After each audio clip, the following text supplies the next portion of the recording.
Texas gave up 31 points, and still won, 39-31. The Peach Bowl turns into an instant classic. We don't do Chalai ratings for playoff games. I don't know why, because we could change that right now.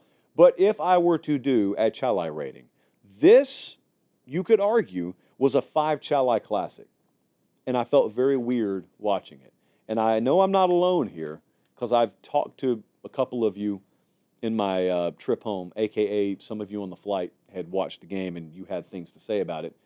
I felt weird watching it because it's the kind of game where a team wins, and you got to give all due credit to Texas, and I will. But it's the kind of game where you leave thinking, I kind of feel better about Arizona State. I kind of feel like I have more positive things to say about Arizona State.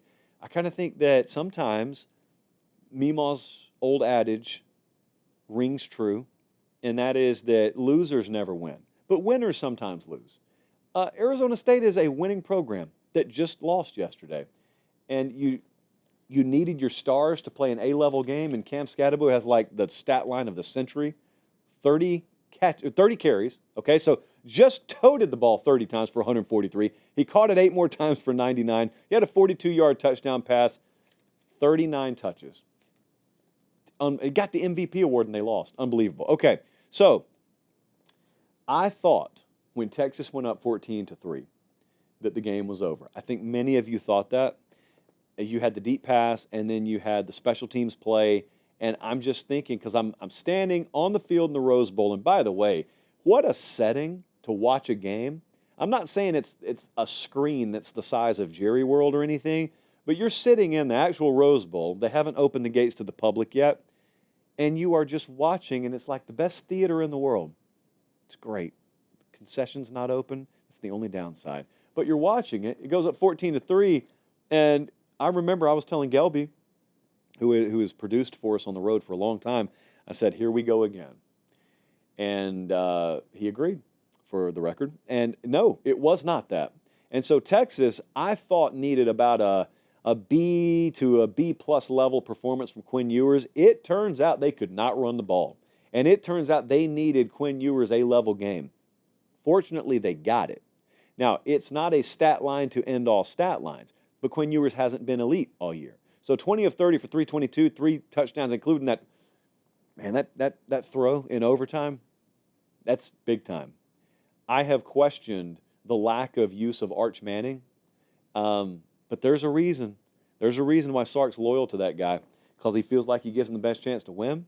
And I will guarantee you, Sark's probably sitting there thinking, I've got one guy right now that I would trust to make that throw, and it's the guy who just made the throw.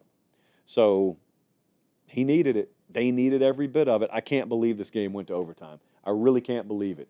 It's the kind of game where you think, oh, they may make them sweat a little bit, but there's no way they're actually coming back. Oh, what's that? They just came back. Oh, it's tied.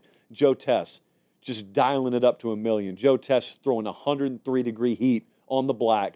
Unbelievable. Best college football play-by-play guy today. And the arguments that I get opposed to that are invalid. Not to say your opinion is wrong, but I strongly disagree with your opinion. Joe Tess is a friend of the program, so I am biased, but Joe Tess was bringing it yesterday. Like, I thought he visually and audibly enhanced the presentation of that game. I don't know what else to say. So,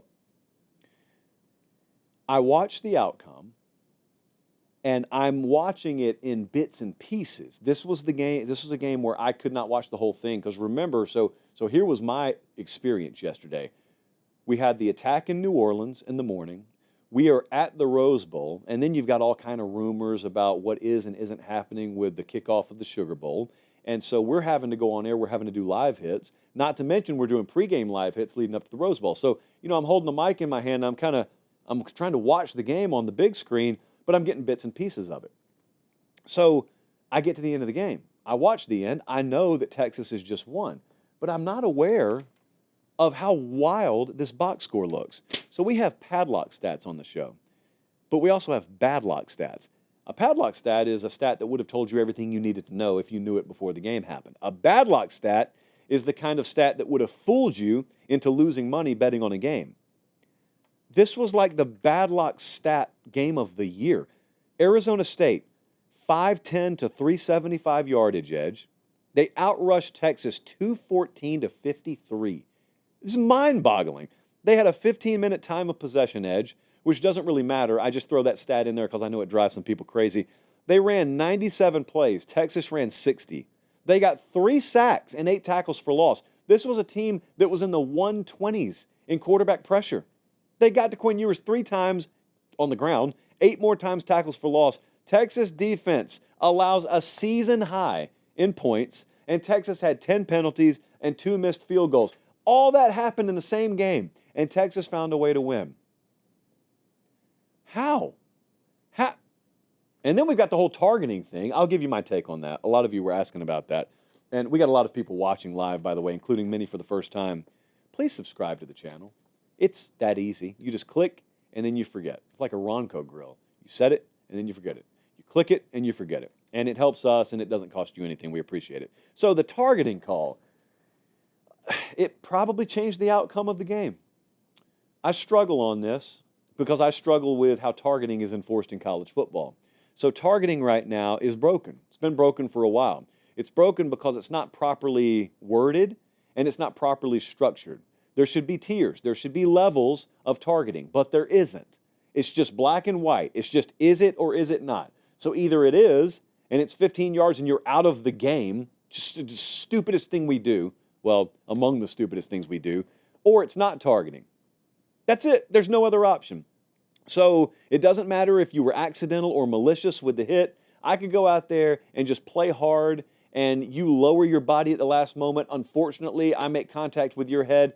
I suffer the same fate as if I go out there XFL style and try and decapitate you. Just dumb. Everybody knows it's dumb, but no one's got the stones to step up and actually say, all right, we're going to change the rule. We're going to add some nuance to the rule. So here is my stance on the targeting call yesterday. It was targeting. It was absolutely targeting. By the letter of the rule, it was targeting. I have not seen a rules expert that disagrees with that yet. Here's where I struggle. I have always said if I was an official, I'd have a hard time keeping my bias out of this particular topic. I'm all for rules and following the rules. I'm all for that. This is an area I'm just admitting to you I'd have trouble with it because in a moment like that, where I watch a hit that I know is not malicious, and it's just a kid trying to make a hard-nosed play, and what happened constitutes the definition of targeting, even though I wholeheartedly disagree with the structure of the rule, I'd have a hard time throwing the flag. I'm admitting that to you. I know for legal reasons why the rule is worded the way it is. And so I am admitting, this is why I can't be a college football official. I would take matters into my own hands. Therefore, I was not all that upset when those officials did that. It's got nothing to do with bias for or against anyone. And if you feel like your opinion should be irrelevant, the rule has to be adhered to, got no problem with it. Totally understand that. 99 times out of 100, I'm with you on that. Targeting, I just hate the way it works in college football. So if you disagree with me, I know what you're yelling right now. You're yelling, it doesn't matter what you think the rule should be. It matters what the rule is. You're correct. You are correct. I'm just admitting to you, I would probably do what those officials did, so I can't get overly mad at them. Now, I'm also admitting to you that's a little unethical, and therefore I probably shouldn't be officiating games. But then again, also, what is officiating in college football these days? Texas needs a different level of play. Texas is about to go face Ohio State. Now, here's what's funny. Okay, so FanDuel comes to us last week, and they said, here are the lines, all the lines, hypothetically, for the semifinals. Like, they put the games up. You could have bet this. Texas was favored by 1.5, I believe, against Ohio State. Now, I want you to listen to me. I'm not just making that up. You could have bet Ohio State plus 1.5 on the hypothetical market against Texas last week. Now, what is it, Jesse? Is it 5.5 or 6.5? Ohio State's favored. In the aggregate, that line has shifted almost a touchdown. That's almost unprecedented. Over a 1-week sample size where, like, a quarterback didn't go down to injury. And yet, many people think the line is still not high enough. Ohio State's favored by either 5.5 or 6.5 right now. Cotton Bowl. It's got to be a roster game for Texas. So you had one team that had a whole bunch of stuff go sideways for them. They found a way to win, but they looked very unimpressive doing it. Then you have another team that just looked like a machine. History in college football says that there is a progression and regression to the mean, especially when you have rosters that are this comparable talent-wise. Now, Ohio State has got a superior roster, but there are a handful that can compete with them. Texas has got one. It's just if Texas can play to the level that I think they're capable of playing to, we'll see. But that one is the Cotton Bowl.